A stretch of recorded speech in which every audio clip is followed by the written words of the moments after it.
नमस्कार विद्यार्थियों, ID classes में आपका स्वागत है। आप पढ़ रहे हैं हाई स्कूल की विज्ञान की क्लास। शेष अभ्यास प्रश्न विद्युत के चैप्टर के रह गए हैं, वो आज आगे करते हैं। जिन छात्रों ने चैनल सब्सक्राइब नहीं किया है, सब्सक्राइब अवश्य करें, बेल आइकन दबाएं। आइए देखते हैं आगे के क्वेश्चन।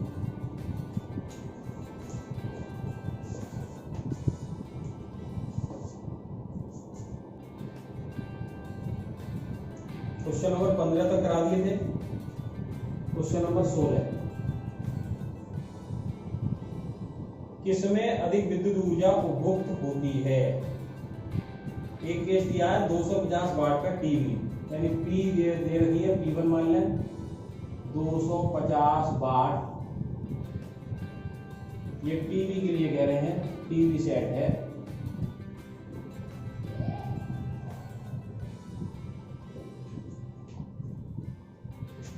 जो 1 घंटे तक चलाया जाता है, T बराबर 1 घंटा। इसको अगर सेकंड में बदलेंगे तो 60 मिनट हो गया, 60 को गुणा कर देंगे तो सेकंड। तो जो विद्युत ऊर्जा कितनी उपभोक्त होगी? विद्युत ऊर्जा होती है W।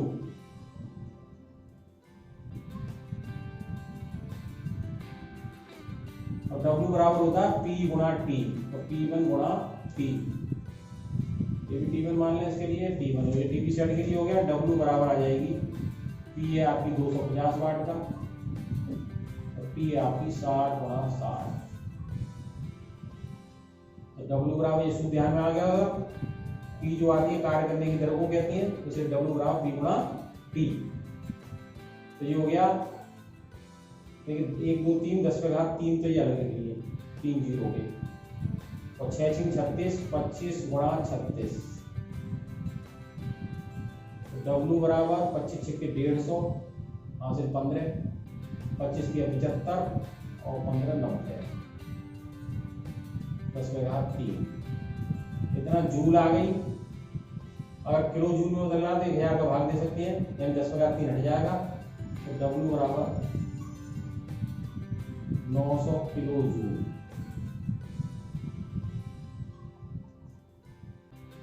ये आ गई आपकी टीवी सेट की। दूसरा कह रहे हैं, एक हीटर है 120 वाट का, P2 बराबर 120 वाट। समय आपका जो है T 10 मिनट, T2 बराबर 10 मिनट। ये हो गया 10 गुणा 60, 600 सेकेंड। इसमें भी इसी तरह निकालनी है। तो देखिए, इसके लिए W बराबर हो गई, ये आपके हीटर के लिए है, इसके लिए हीटर। तो W बराबर हो जाएगा P2 गुणा T2। तो W बराबर P2 है आपकी 120 वाट, T2 है आपका 600। ये हो गया 12 छिंग 72, 12 छिंग 72।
ये हो गया 12 छिंग 72, 12 छिंग 72,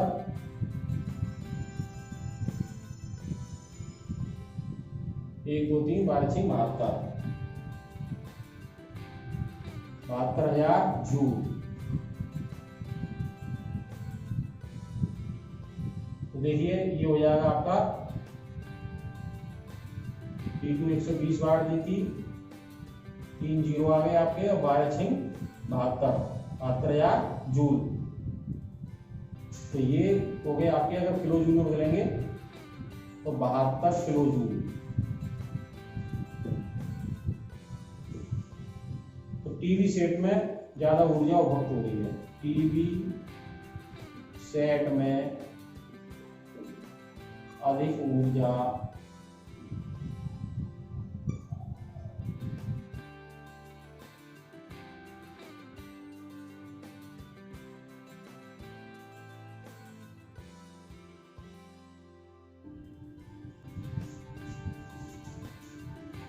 अगला क्वेश्चन देखेंगे।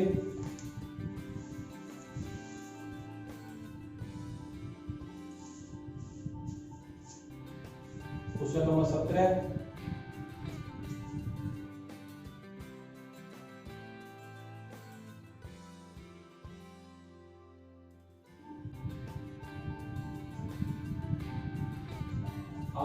ओम प्रतिरोध का कोई विद्युत हीटर R बराबर 8 ओम दिया है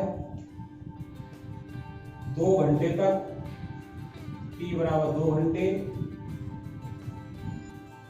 15 एम्पियर धारा। उत्पन्न ऊष्मा की दर,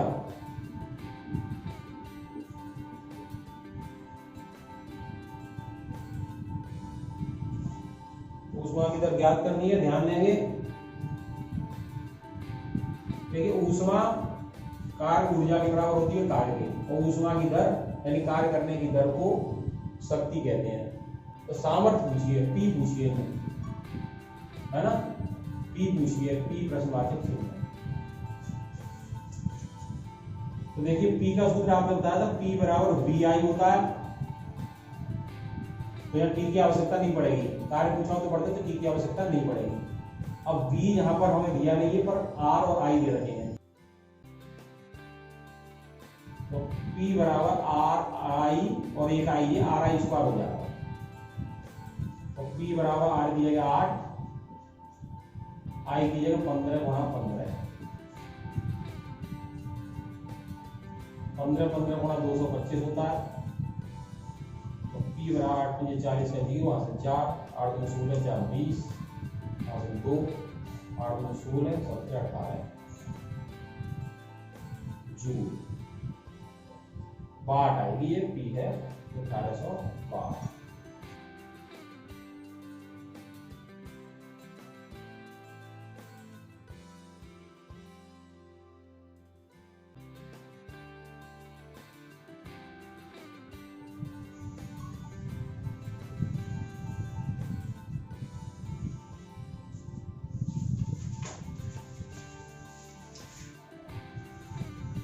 क्वेश्चन नंबर 18 कुछ पॉलिटिकल क्वेश्चन है। 18 का ए,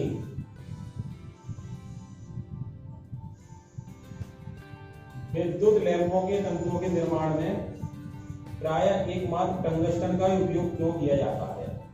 इसका आंसर है, तो देखिए टंगस्टन क्या है, टंगस्टन का गलनांक बहुत अधिक होता है ना, बहुत अधिक टेम्परेचर 3380 के लगभग।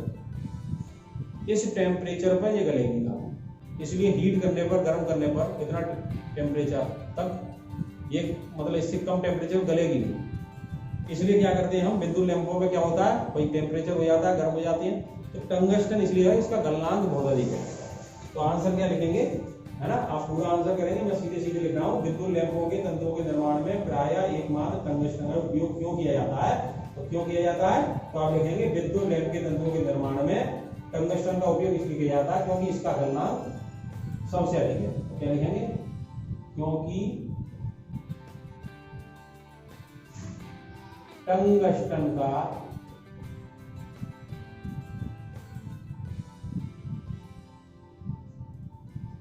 गलनांक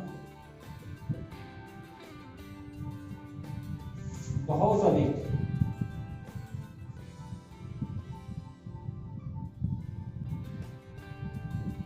3300 से अधिक होता है, 3380 डिग्री सेंटीग्रेड, 3380 डिग्री सेंटीग्रेड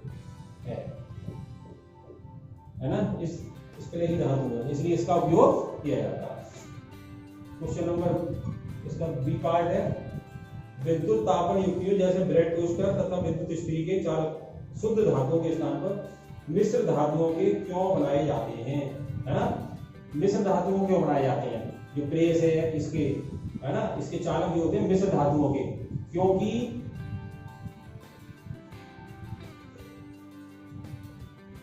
मिश्र धातुओं का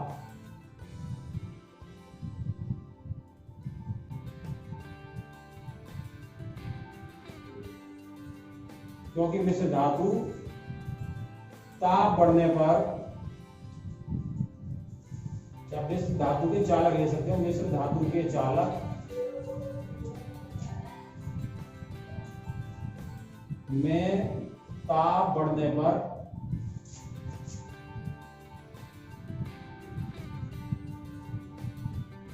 प्रतिरोध में नगण्य वृद्धि होती है।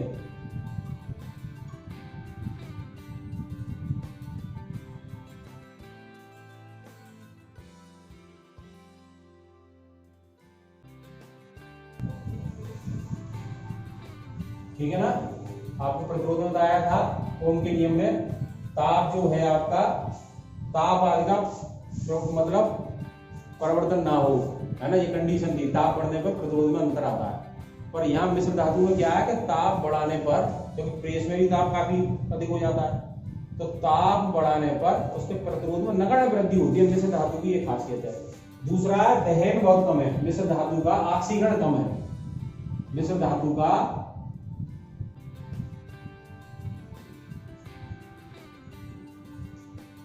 ऑक्सीकरण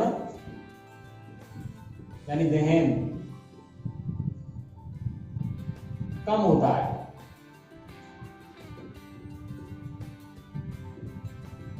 तो ये इसका रीजन है, ठीक है। तीसरा है, घरेलू विद्युत बल्ब में श्रेणी क्रम संयोजन का उपयोग क्यों नहीं किया जाता। ध्यान देंगे, घर में जो मेरा जो आपका कनेक्शन है, जो विद्युत घर में आ रही है, वो क्या है, समांतर क्रम में होती है।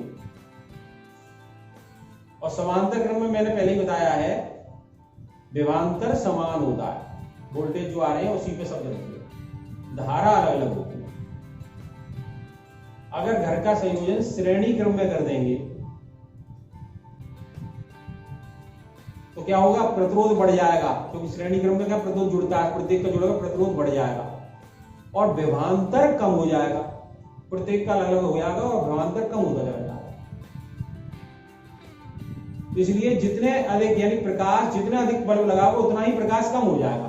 जैसे आप दीपावली पे माला जलाते हैं, वो श्रेणी क्रम में होती है, बल्ब बहुत होते हैं उसमें, पर प्रकाश उतना नहीं होता।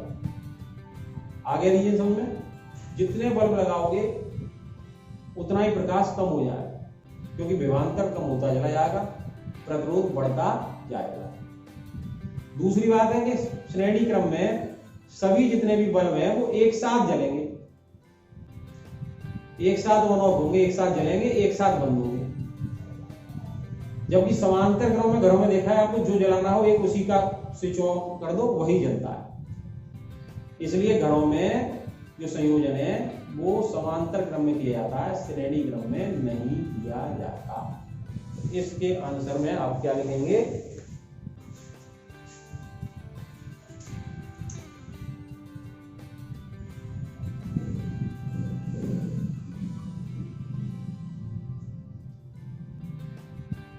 घरेलू विद्युत परपथों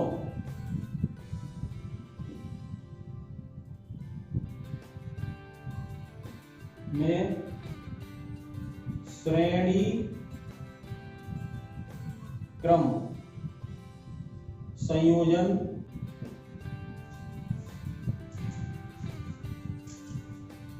का उपयोग नहीं करते।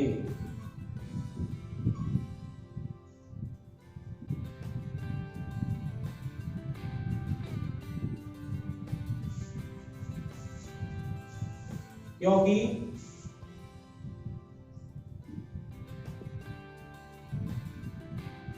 श्रेणी क्रम में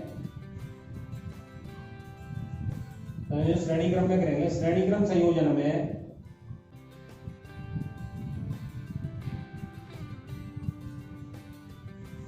प्रतिरोध अधिक होता जाएगा। जितने ज्यादा यंत्र लगाएंगे उतना ही प्रतिरोध अधिक होता जाएगा।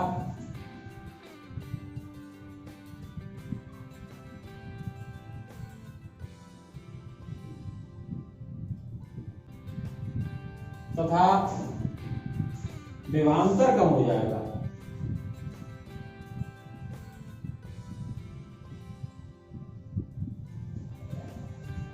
कम होता जाएगा। एक तो ये है विभवांतर कम होता जाएगा, तथा जितने अधिक, अगर बल्ब की बात करें, बल्ब लिए जितने अधिक बल्ब लगाएंगे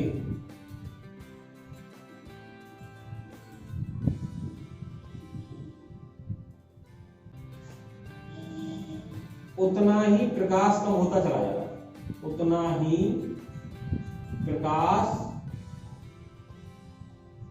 कम होता चला जाएगा।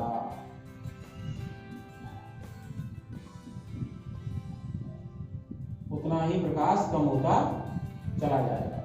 ठीक है। दूसरा और रीजन है, सभी एक साथ जलेंगे। सभी एक साथ स्विच ऑन करोगे, सभी एक साथ जलेंगे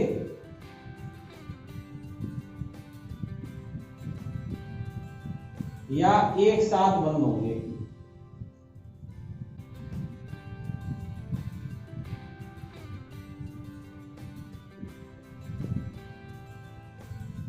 जबकि समांतर क्रम में जो जलाना वो जलेगा। तो ये रीजन आपकी समझ में आना चाहिए।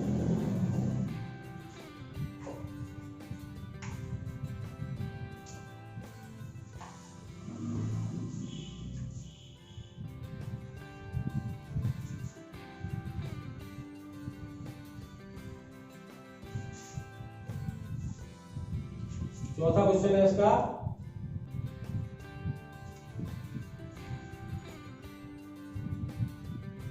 बी, किसी तार का प्रतिरोध उसके अनुप्रस्थ काट के क्षेत्रफल में परिवर्तन की किस प्रकार परिवर्तित होता है। तो आपको विशिष्ट प्रतिरोध वाला सूत्र बताया था, आर समानुपाती 1/a होता है। आर बराबर L/A पढ़ा है आपने। क्षेत्रफल बढ़ाओगे प्रतिरोध कम होगा।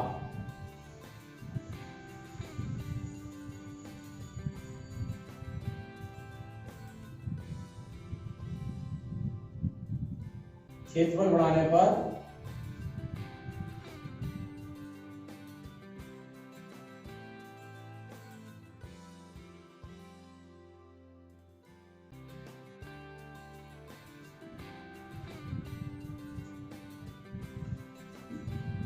पांचवा ही, विद्युत संचारण के लिए प्रायः कॉपर और एल्यूमिनियम के तारों का उपयोग क्यों किया जाता?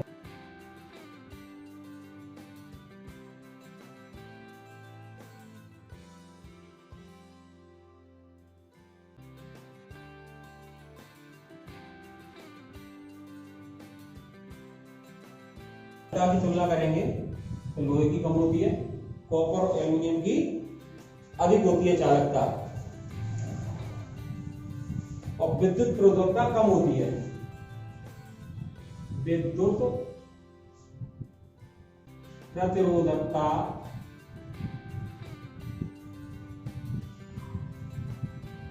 कम होती है।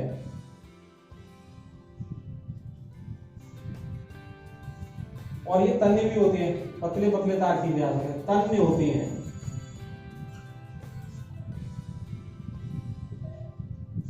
तन्य होते हैं, तन्य का मतलब पतले तार खींचे जा सकते हैं।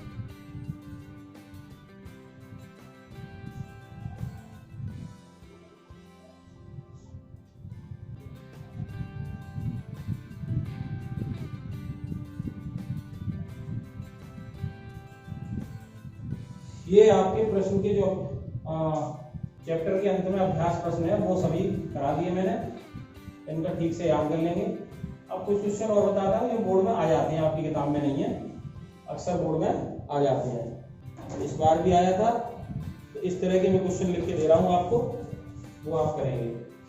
देखें, इस तरह क्वेश्चन 4 नंबर में आ जाता है अक्सर। एक घर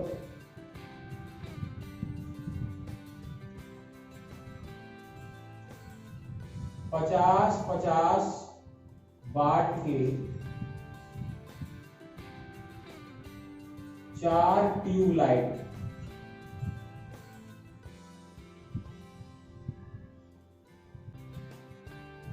एवं 100 वाट के 3 पंखे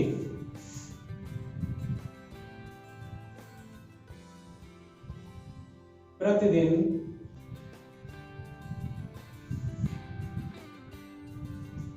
10 घंटे प्रयोग किए जाते हैं।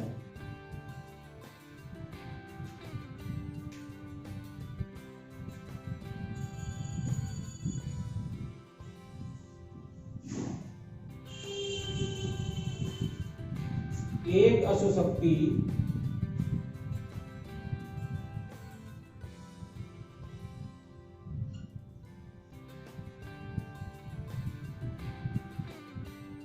का एक वाटर पंप प्रतिदिन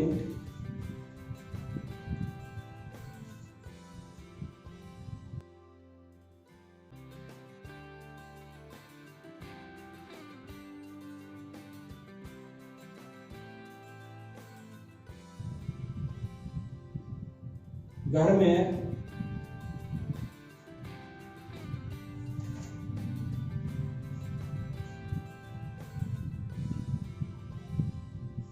में एक माह में खर्च होने वाली विद्युत ऊर्जा की गणना कीजिए।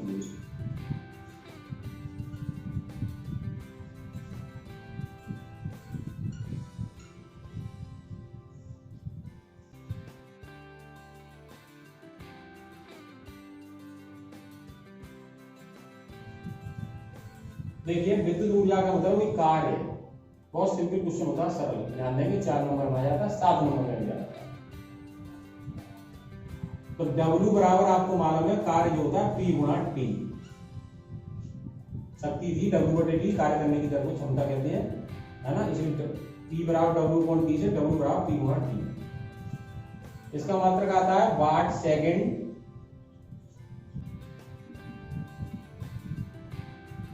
या जूल, ठीक है। ये सब आपने पढ़ लिया। अब इसको अगर किलो वाट में बदलना है, W बराबर P अगर वाट में है, P किसमें, वाट में, और अगर 1000 का भाग दे दे तो ये क्या हो जाएगा, किलो वाट में। T सेकंड में, T किसमें, सेकंड में। इसको किस में बदला है, घंटे में, है ना।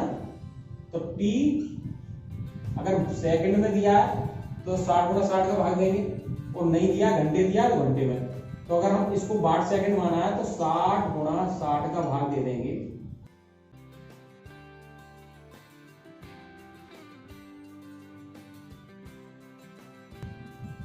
किलोवाट घंटा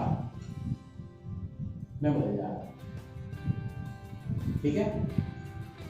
और ये हो जाती है एक यूनिट, बराबर हो जाती है यूनिट। यानी कितनी बिजली खर्च हो रही है, एक यूनिट।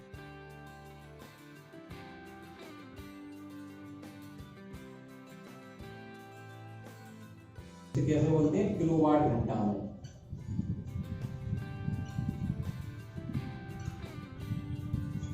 यानी कि W। P किसमें हो गया? P लगाएंगे किलोवाट में। मैं यहाँ ये लिख देता हूँ, जरूरत पड़े तो भाग देंगे, नहीं पड़े तो नहीं देंगे। किलोवाट में लगाए इंटू T घंटा में लगाए। इतना काम करना है ये सूत्र। अब यहां से देखते हैं आप, ट्यूबलाइट द्वारा ली गई यूनिट है ना, ट्यूबलाइट द्वारा कुल यूनिट। अब ट्यूबलाइट है 4, इसलिए संख्या का गुणा आएगा 4 का। ये तो ये समझिए आपको, 4 ट्यूबलाइट कितनी है? 100 वाट की है, तो 100 वाट की है, तो 100 वाट है और हमें किलोवाट बदलना है, किलोवाट में लगाना है, इसलिए 1000 का भाग दे देंगे। ये समझना है क्या दिया है, किलोवाट दिया है, वाट दिया है। ठीक समझ में आ गया? 100 में 1000 का भाग दिया। 4 थी तो 4 नहीं होगी, इसलिए 4। और क्या है? 10 घंटे, यहां बदलने की जरूरत नहीं पड़ी, टी घंटे में ही दे रखा है। अगर सेकंड में देते तो 60 में 60 का भाग देते, इसलिए यहां बदलने की जरूरत नहीं पड़ी। 10 घंटे। ठीक है, तो ये आ जाएगा आपका 1 2 3 1 2 3 घट गई, ये होगी 4 यूनिट। एक दिन की है ये, एक दिन में बता रहा था, एक दिन में चलती है ना। तो 30 का गुणा हो जाएगा, तो 30 दिन में टोटल यूनिट आ जाएगी ट्यूबलाइट की। तो हम इकट्ठा करके एक साथ 3 दिन 30 दिन का लगा देंगे। अब तो हो गई ये ट्यूबलाइट की बात। अब बात करते हैं पंखे द्वारा। पंखे द्वारा कुल यूनिट। पंखे द्वारा कुल यूनिट कितनी होगी? पंखे कितने हैं? 100 वाट के 3 पंखे हैं, तो 3 तो एक हो गए, 100 वाट के हैं। एक मिनट, यहां देखना है, ये 50 की थी, ठीक है, यहां देख लिया था। एक घर में 50 वाट के, तो ये 50 आया।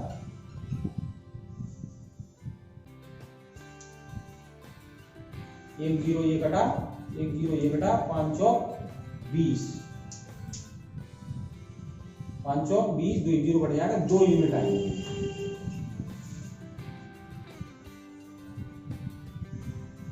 अब ऐसे ही 3 पंखे हैं 100 वाट के, तो 100 वाट के 3 पंखे, 1000 का भाग देना पड़ेगा किलोवाट के लिए। और क्या घंटे चलते हैं?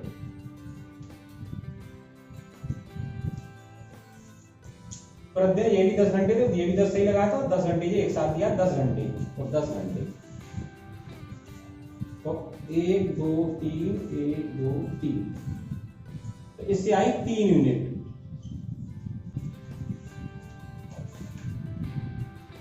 ठीक है, अब एक चीज और रह गई है, वाटर पंप। क्या? वाटर पंप की यूनिट देखेंगे। अब ये क्या है? एक अशुशक्ति है, एक अशुशक्ति मैंने लिखा था 746 वाट। क्या होती है? 746 वाट। तो 746 तो आ गई पी की जगह, 1000 का भाग, ये ध्यान रखना है। और क्या घंटे चलती है? 1 घंटे, तो 1 का गुणा हो जाएगा, तो ये आ जाएगा 1000 का भाग 0.746 यूनिट, इतने किलोवाट। तो कुल यूनिट कितनी हो गई? कुल यूनिट बराबर, तो देखिए 2 यूनिट तो ये थी, 3 यूनिट पंखे द्वारा ली गई थी, और 0.746 यूनिट मोटर द्वारा ली गई थी। तो ये हो गया 5.746, ये एक दिन की हो गई। तो 30 दिन की कितनी हो गई?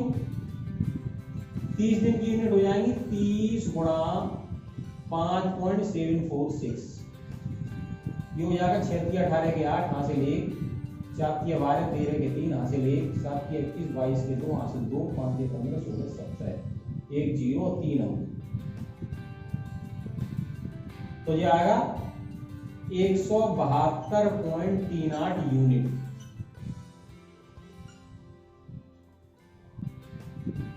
तो ये यूनिट खर्च नहीं है, अब खर्चा भी निकलवाता है।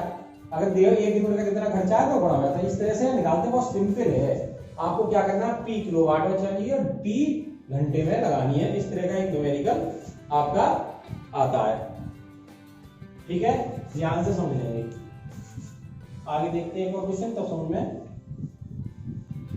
अच्छी तरह आ जाएगा।